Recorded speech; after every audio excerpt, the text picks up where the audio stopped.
इस बात का ध्यान रखना चाहिए। अशोक भाई गांधी, 16 रोड, अहमदाबाद से।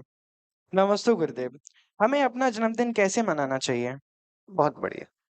अपने जन्मदिन पे 3 कार्य नियम से करना चाहिए। जिन लोगों को अपना जन्मदिन मनाना है दिनेश बेटा, जन्मदिन मनाने की सबसे अच्छी विधि है 3 कार्य नियम से करो। पहला कार्य, माता-पिता का आशीर्वाद लो, सबसे पहला कार्य, क्योंकि वो ही हैं तो तुम्हारा जन्म हुआ।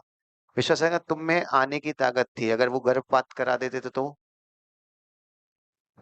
गई भैंस पानी में, कुछ नहीं कर सकते थे। दूसरा कार्य, नियम से भगवान का उपकार मान के भगवान की अभिषेक पूजा जो भी आप जिस धर्म में वहां जाके आपको करना चाहिए। क्यों?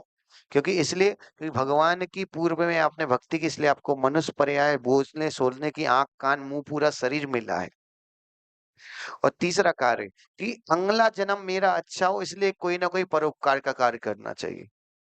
आपको कहीं गौशाला में दान दे दो, किसी साधु को आहार दो, कहीं भी ऐसे परोपकार, साधु नगर में तो पहले आहार देने जाओ, फिर गौशाला दी या किसी जरूरतमंद की मदद करो, एक कार्य करो। सुबह पूरा धर्म में निकालो, शाम को अपने मस्ती हिसाब से करो, पर जन्मदिन के दिन प्रयास करना चाहिए। अगर सच बताऊं कि जिस दिन ये मनुष्य पर्याय मिली, ये पवित्र पावन दिन है, इस दिन कम से कम रात्रि भोजन उस दिन मत करो। एक बताऊं रहस्य, हमारे आगम में लिखा है, जिस दिन विवाह की वर्षगांठ हो ना, अगर सावक उस दिन का ब्रह्मचर्य लेता है तो उस व्यक्ति को बहुत पुण्य लगता है। केवल उस दिन का, साल में एक दिन का भी ले रहा उस दिन का। उसी तरह याद रखना, जिस दिन आपका जन्मदिन है उस दिन अभक्ष मत खाओ, उस दिन रात्रि भोजन मत करो। और एक करना अगर आपको कठिन लगता तो एक सिस्टम और कर सकते हैं। हर व्यक्ति का तारीख अलग है, तिथि अलग है, तिथि तो बदलती रहती है।